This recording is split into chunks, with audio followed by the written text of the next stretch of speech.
treaty. 'Di ba? Some will disagree, some will agree.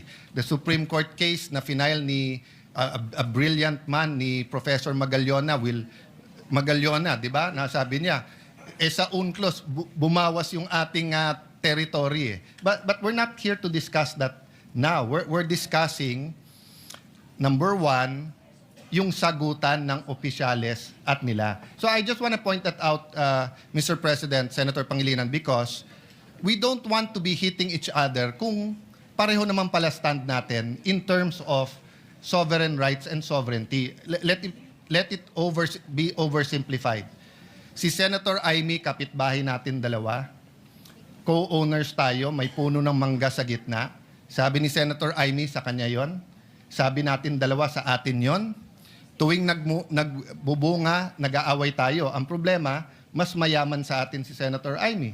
Ang problema, marami pong tangke, airplano, pati sa pera, pati sa diplomacy, sa abogado, mas marami si Senator Amy. So ako, ang stand ko, makipag-usap tayo kay Senator Amy. Ikaw, ang stand mo, hindi, sinisigawan na tayo, makipagsigawan na tayo.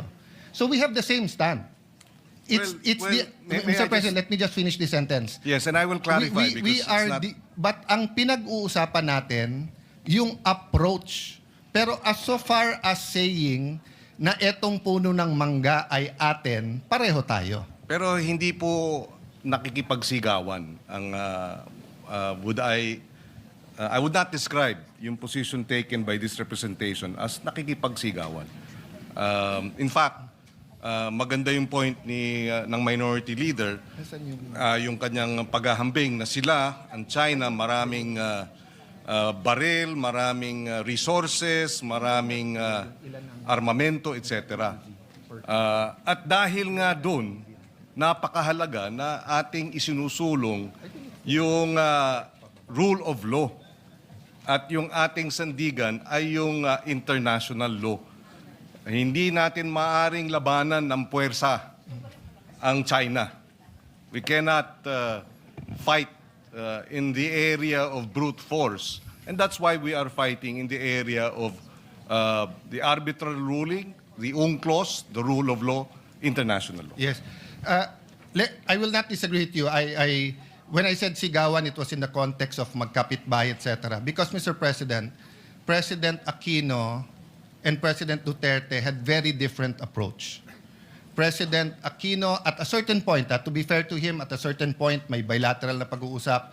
But after the standoff sa Scarborough, nagkaroon po ng, for lack of better word, we call it megaphone diplomacy. Di ba? Yung maingay sa media. But for the record, Mr. President, did we lose a single inch of territory or sovereign rights? Did we lose a single centavo during the Duterte administration? Well, according to the Department of National Defense, because this was tackled during the interpellation last week, that despite the Duterte administration's positioning, the harassment did not stop. The water cannoning did not stop. And therefore, this is the situation, Mr. President.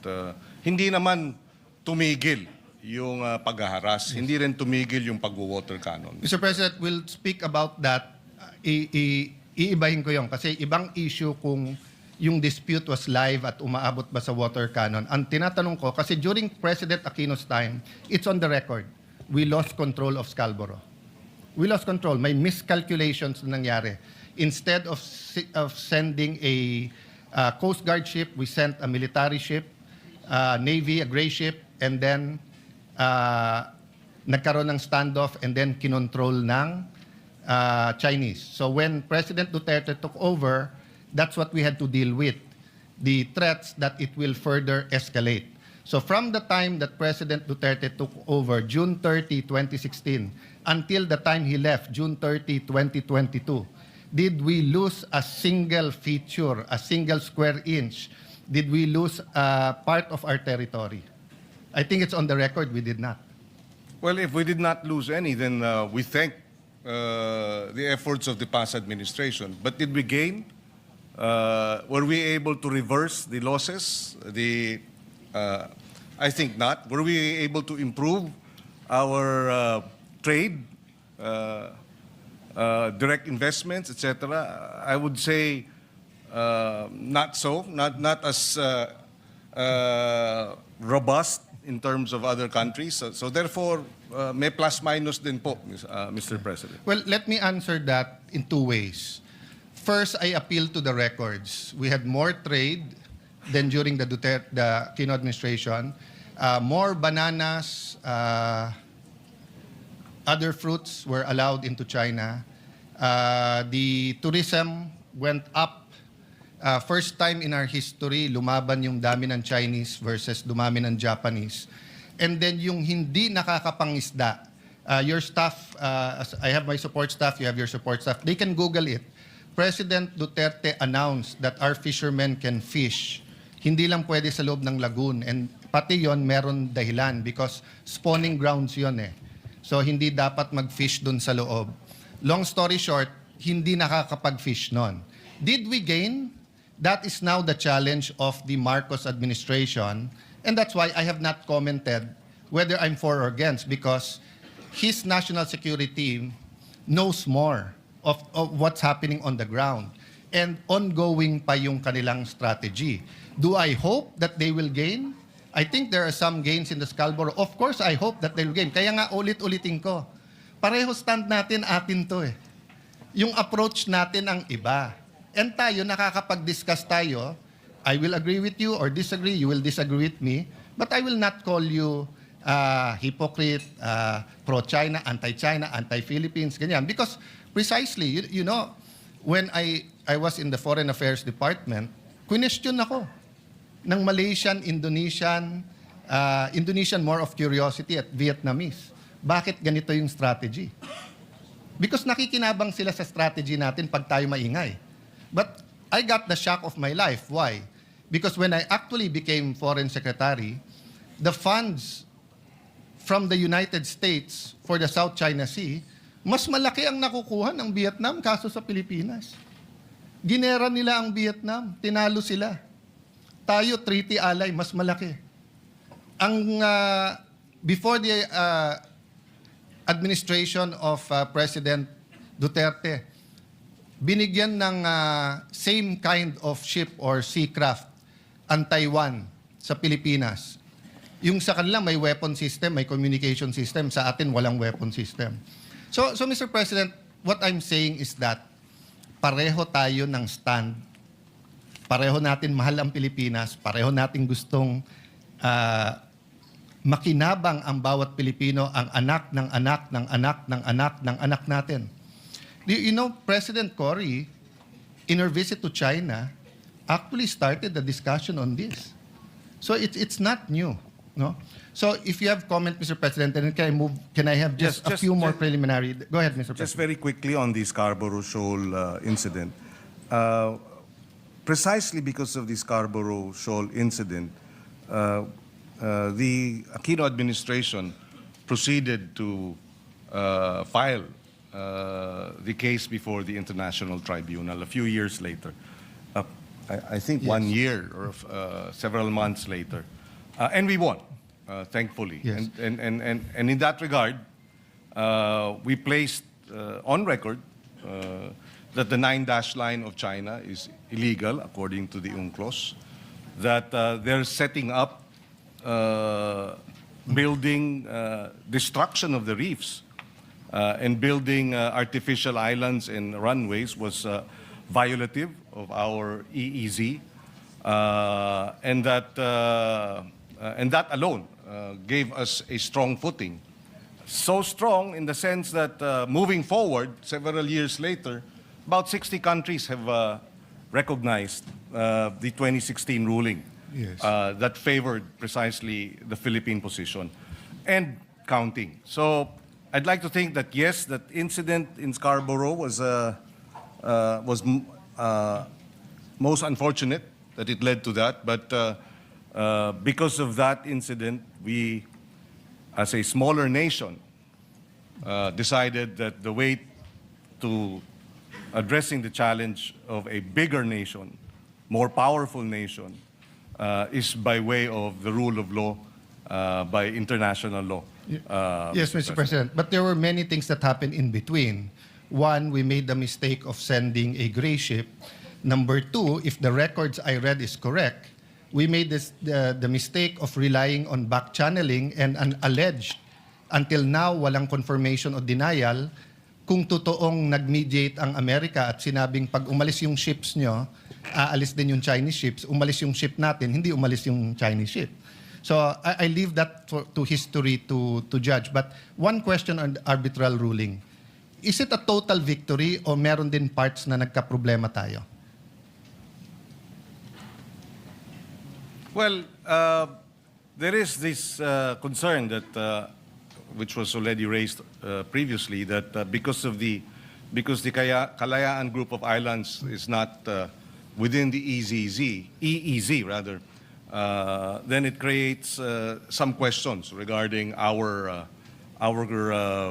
sovereign rights and sovereignty over the KIG. But it can be argued that in the same way, for example, Guam is not within the EEZ of the United States, it is still U.S. territory. Medyo exhaustive naman po ang inyong talakayan ni Senator Marcoleta. I'll just try to summarize it in one line. Yung nangyari kasi doon, claim natin na China cannot claim a group of features as one unit that, what's the right word, that generates entitlements and rights, di ba? But tayo, claim natin yung KIG as a group. That's why last minute lang nalaman nung lawyer natin. So, but as I said, exhaustive kayo. But maraming hindi nakakaalam, and I think this is where it's upsetting to scholars. Because I got the shock of my life. Before I went to DFA, I attended seminars, international seminars. Ito yung mga track 2, mga professors. At tinanong nga ako ng isang professor, "Sir, did you win the arbitral award?" Of course, sagot ko, yes. But I knew it was sort of a trick question. So he asked me, "Sa Scarborough Shoal, didn't you used to arrest Chinese fishermen?" "Yes." "Oh, didn't you used to arrest Vietnamese fishermen?" "Yes." "O ano ba ang sinabi sa award?" Sabi sa award, it is recognized as traditional fishing ground of all three: Chinese, Filipinos, Vietnamese. So ngayon, hindi na natin sila pwedeng arestuhin. So hindi rin totoo na parang Biblia, as far as we are Christians is concerned, that every part of the Bible is true. May mga naging kahinaan din itong agad-agad natin pagpunta sa arbitral ruling. Kaya, in resetting our problem in Scarborough Shoal, hindi na natin mababalik sa before Pinoy's time or before the standoff because stop na tayo nung ruling sa arbitral court. But in the conceding that may be the case in terms of us arresting other fishers from other nations, the fact that there was a recognition that these are traditional fishing grounds for all means that China is now doing illegal acts by water cannoning our fisher folk who are in the area, Mr. President. So in that regard, Mr. President, that was clear even before. But before, pwede natin sila arestuhin. Ngayon, hindi na natin sila pwedeng arestuhin. Dati, pag i-easy natin, kailangan nila ng fisheries agreement. Kung hindi, pwede natin silang arestuhin. Parang Papua New Guinea. Sa ngayon, doon na tayo kumukuha. Not all, but tuna, kumukuha tayo sa EEZ nila, pero may fishing agreement. Sa ibang parts ng EEZ natin, we can still arrest. yes. But not in Scarborough. But that's not my point. My point is, we can discuss soberly as patriotic Filipinos how to navigate this and secure our territory and also benefit from all of this, from our sovereign rights, di ba? Without saying you're pro-China, you're anti-China, Senador ka, etc. No? And the funny thing is, Mr. Llamas was correct on that point. Because sila sabi niya, hindi man pinag-aralan lahat, iba-iba yan. Iba yung stand natin sa Ayungin, iba stand natin sa KIG, kay Don. Kaya lang ngayon, biglang balimbing na, biglang totally siya ang Mr. Philippines. No? Mr. President, who was the first to start reclaiming in the South China Sea? At least from the Philippine diploma. What country, Mr. President? Oh, you're from the DFA. Yes, our DND resource person says that it was Malaysia Okay. that started claiming. No? Okay. And of the claimant countries, sinong pinaka-aggressive? Of the claimant countries. I'm not talking about 1 China. month, 1 China, year. of In the course. last 20 years, China. Yes. Okay. Sino pinaka-maraming reclamation? China. As of today, Vietnam, according to the DND, Mr. President. What country offered the United States not to militarize the reclamations, etc.?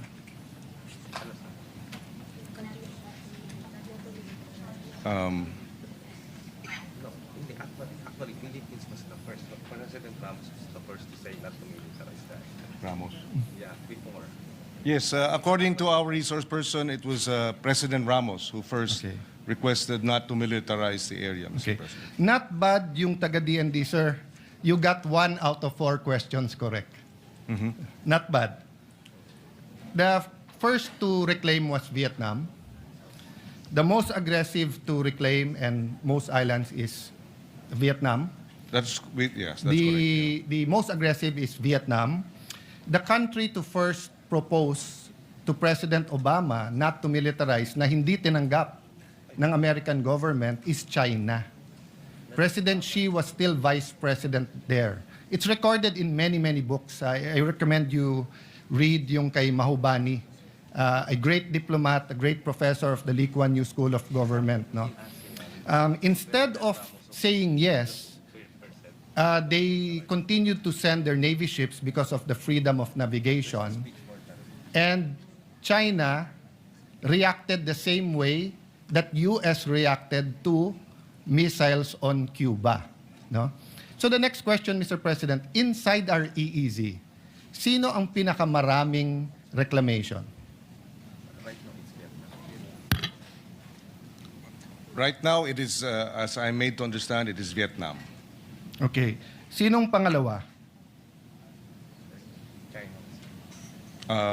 Again, according to our DND resource person, China is the second. Okay. Mali po, it's Malaysia. So, tama ako, Malaysia.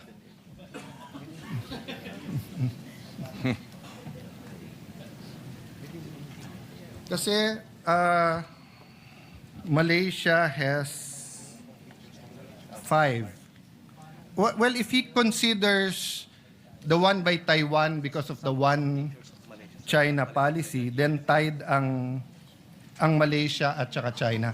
May I know if militarized etong mga nireclaim ng Vietnam at saka ng Malaysia?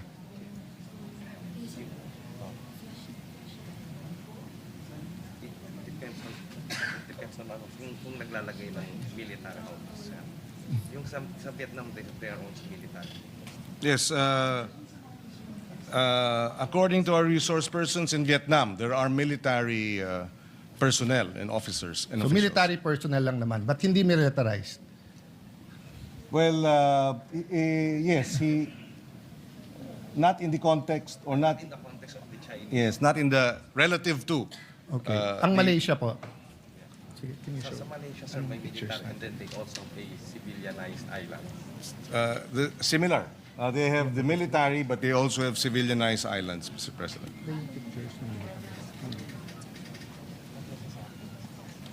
Yeah, kasi that's it because having military. Isa-isa pictures. Actually, it's military. Yeah.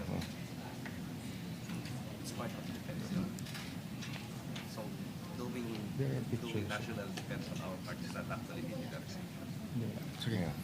Mr. President, I'm looking for the pictures, but I don't know kung hindi lang authorized ang representative nyo sa DND. Ang features ng Vietnam at Malaysia are may missile silos, may military ships, may radars. I showed it already in this session hall. So hindi totoo na hindi militarized ang Vietnam at saka ang Malaysian features. I'm trying to look for the pictures. Is it there? Yeah, that one. Can you show that, please? Kasi actually yung term na militarized kasi hindi. Nasa part 2. Oh. Mr. President, during the time of President Duterte, while they're readying the pictures, parating inuulit-ulit ni Justice Carpio, pag hindi ka nag-protest, malulusaw, I don't know his exact term, pero maapektuhan daw claim natin. Did you hear that noise during that time? I may have picked it up, Mr. President. Yes. No. I'm not sure exactly when he Yes, said that. he- But he- there were a number of Yeah, times. he yes. together with many advocates kept on saying, whether I was foreign minister doon o hindi, na pagka hindi ka nag-protest, parang sa atin sa domestic law, di ba, na parang pag 30 years, yung lupa, walang titulo, uninterrupted, walang nagclaim, nagkakaroon ng laches o na-estopel ka. Is there a personnel from DFA here? Yes. Yes. Maybe we'd like He to get... probably used to work for you. Yeah. So let me ask that question. Is the principle of estoppel or of laches applicable to what we are contesting or what we are fighting for in the South China Sea? So tama ba si Justice Carpio na pag hindi tayo nag-protest, mawawala yan? That's the reason why we protest. Kasi well, we will be taught to that. So it does. Kaya tayo nag-protest. As a general principle, the resource person says yes. Latches may, over time, affect our claims, Mr. President. Maybe we have to correct that, Mr. President. Napakadelikado ng statement na yon. Alam niyo bakit? Kasi nung panahon ni President Aquino and even during the Duterte time, we did not protest Vietnam and Malaysia. So kung tama yung sinasabi ni Justice Carpio, wala na tayong claim sa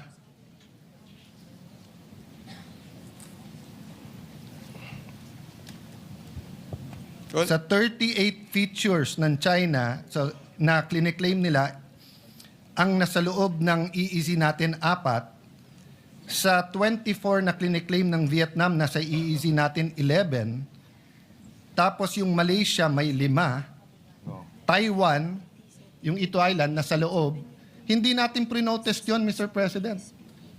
So, let's dispel that malicious political statement because it is not a legal proposition. Wala sa UNCLOS ang laches at saka estoppel. Wala po doon. Hindi, ibang-iba yung law of the sea sa law of land. Sa land, pag walang titulo, tapos si SecGen, lalo kung yung titulo, yung lupa na yun ay nasa Batangas, and meron siyang constituent na nandun 30 years, may tax deck siya, walang nag-claim, uninterrupted, pwedeng tituluhan, pag biglang ako, kapitbahay niya, 1 year later, sabihin, akin yan, hindi na pwede. May estoppel na may latches na Hindi totoo yon sa law of the seas.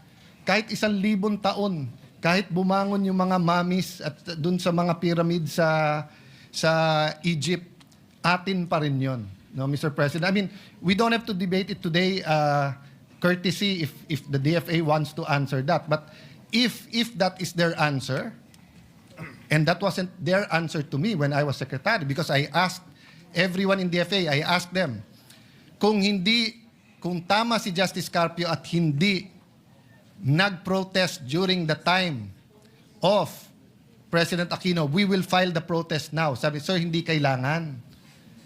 At saka, sir, pag nag-protest ka sa Vietnam at Malaysia, tayo magkakampi ngayon kasi mas malaki ang China.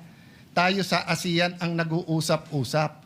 So, hindi naman pwedeng iba yung rule sa China, iba yung rule sa Malaysia at Vietnam.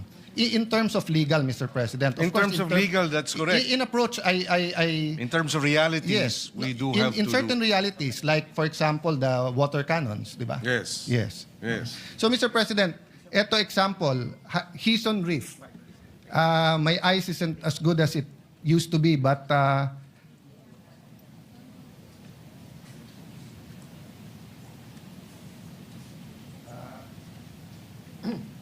I read the radar, I see the battle tank. Go to the next slides para lang makita. O eto, Bailang K. So makikita nyo po dyan, meron pong bunker, meron pong gun shelter, meron pong open, ayan, may battle tank, may lighthouse, may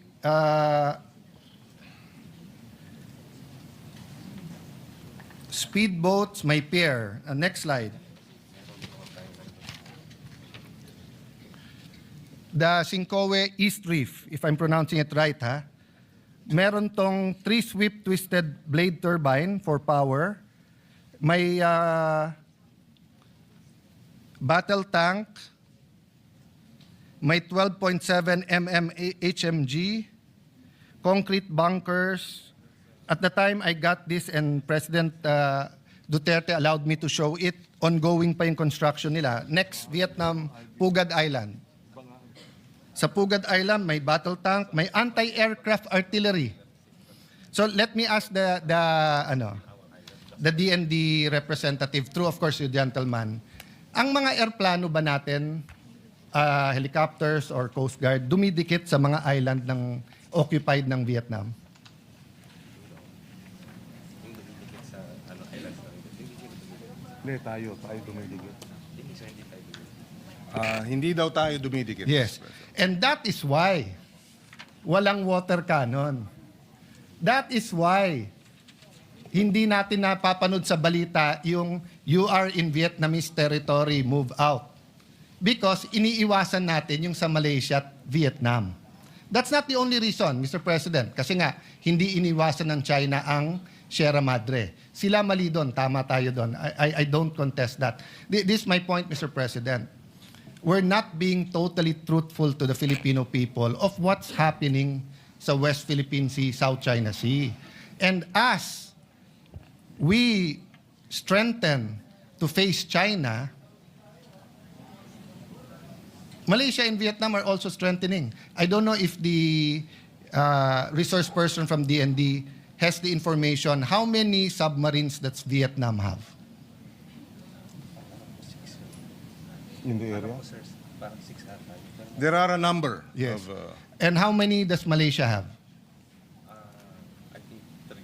also, there are... I'm sorry, sir. I know you don't have it offhand, but enough to say na marami. How many Philippines has? Except, hindi kasama yung kay Chabit na submarine na ginagamit niya sa Ilocos, ha? How many submarines does the Philippines have? According to the DND, we have no submarines, Okay. Mr. President. So, in long story short, we don't really have a strategy except the transparency strategy against China, but more so, we don't have that concrete strategy against Vietnam and Malaysia. Although we're friendly, Vietnam and Malaysia, as seen in all of this, have a strategy against the Philippines. In this last one, tignan mo po yung Quay. Tignan nyo po yung landingan nila, no? Dun sa Pugad Island, Let's go very fast with your permission just to show you yung Malaysian. Let's go to the Malaysian. Ayan. So yan ang example po, oh. May runways na rin sila. Next slide. Swallow Reef. Next slide. 5 yan eh.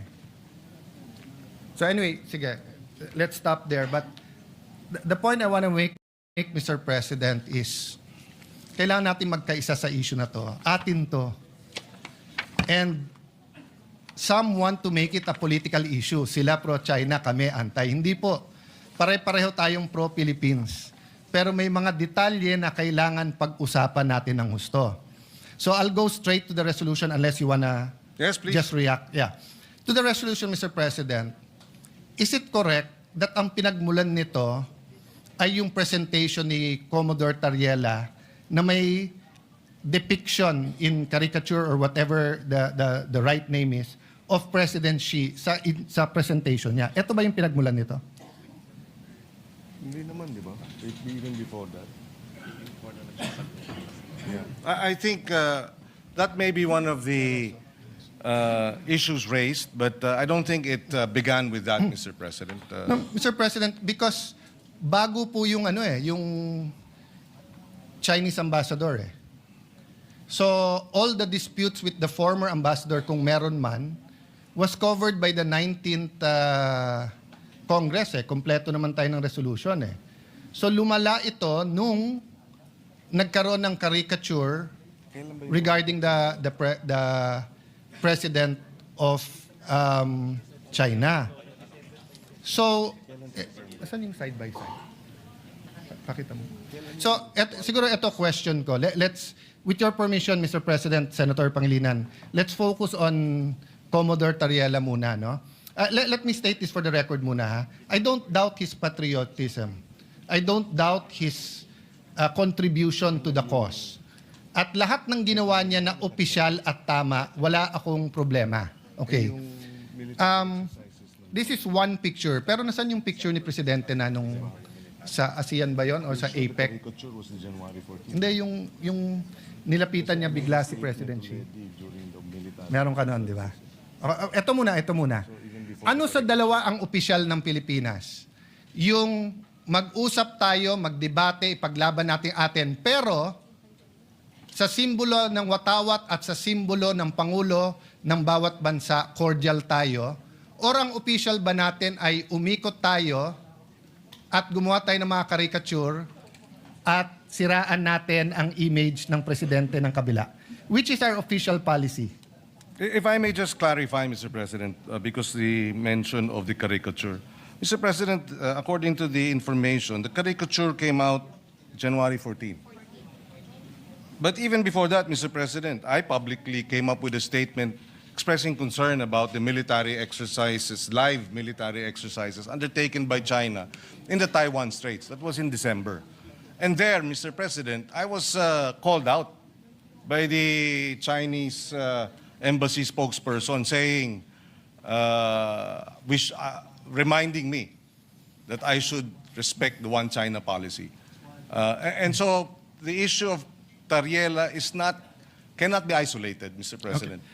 So, and therefore, if I answer this, it is simplifying, Mr. President, the whole resolution into Tariela's statements. No, it's not, Mr. President. Mr. President, I'll go to the one China policy later on and why you were called out. Because if you remember, the president himself was called out. Exactly, But not Mr. by President. no, because that's their duty. Well, and it is our duty to respond. Yes. Mr. President. Yes. Yes, it's your duty to respond, Mr. President. But To uphold the rights, to uphold our independence, to uphold our freedom of speech, Mr. President. yes, Mr. President, but one of the red lines of China in their diplomatic relations with any country, including the United States, is the one China policy. That's why when the Speaker of the House of U.S. went to Taiwan, they were called out. And there was no issue. Mr. President, and they called, Mr. President, let me finish. Yes. They called, and there was a debate. When President Bongbong said we have to prepare, President BBM, nag-statement. So, wala namang issue eh. Eto stand natin, eto stand nila. Except that, What's Mr. the President, issue there? my experience with Chinese statements, Mr. President, is that they tend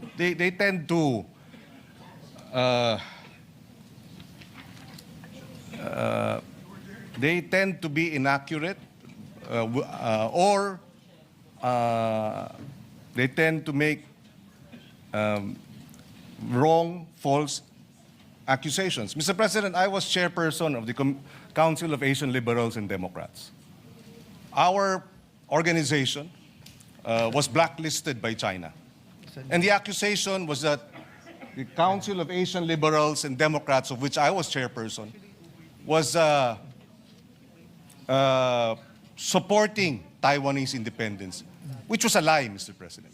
So I've had experience with Chinese public statements that are false because it serves their interests to promote their one China policy. We respect their one China policy. When I expressed concern about the live military exercise, I did not speak about Taiwan's independence, or I did not speak about, at least from my point of view, it had nothing to do with the one China policy. We were just expressing concern that the live military exercises are creating tension and escalating tension in our region. There was no mention of one China policy, and then they come in and then remind me. No, Mr. President. That is a standard reminder because they consider Taiwan and the waters in between to be part of China. So, put it another way, Mr. President. Sa kainitan ng secession movement ng Mindanao, kung may statement ang isang opisyal ng China, dahil nagpadala tayo ng military sa Marawi, hindi ba ang diplomats natin sa Beijing sasabihin din sa kanila, huwag kayong makialam. Kasi one Philippines to eh. Ang Mindanao ay hindi independent. Mr. President, I beg to disagree with the comparison. I think, again, ano yan, Atis at Santol, Mr. President. Iba yung sitwasyon dun sa Mindanao, iba naman ang sitwasyon dito sa Taiwan Straits, Mr. President. Mr. President, that's a very, For example, we have about 200,000 overseas Filipinos in Taiwan. And so these live military exercises are a concern because an accident could lead towards, a shooting war, which we would, for the sake of our Filipinos overseas, we would like to ensure that nothing like that happens. No, I agree with you, Mr. President. And I agree with your statement, and I agree na sana hindi invade yung Taiwan. What I'm saying is it's the duty of their diplomats na sumagot. So if there were 200,000 Chinese in Mindanao, and we had live exercises, i-invade yung Marawi, yung ating diplomat ay aangal pa rin sa Beijing because it's their duty.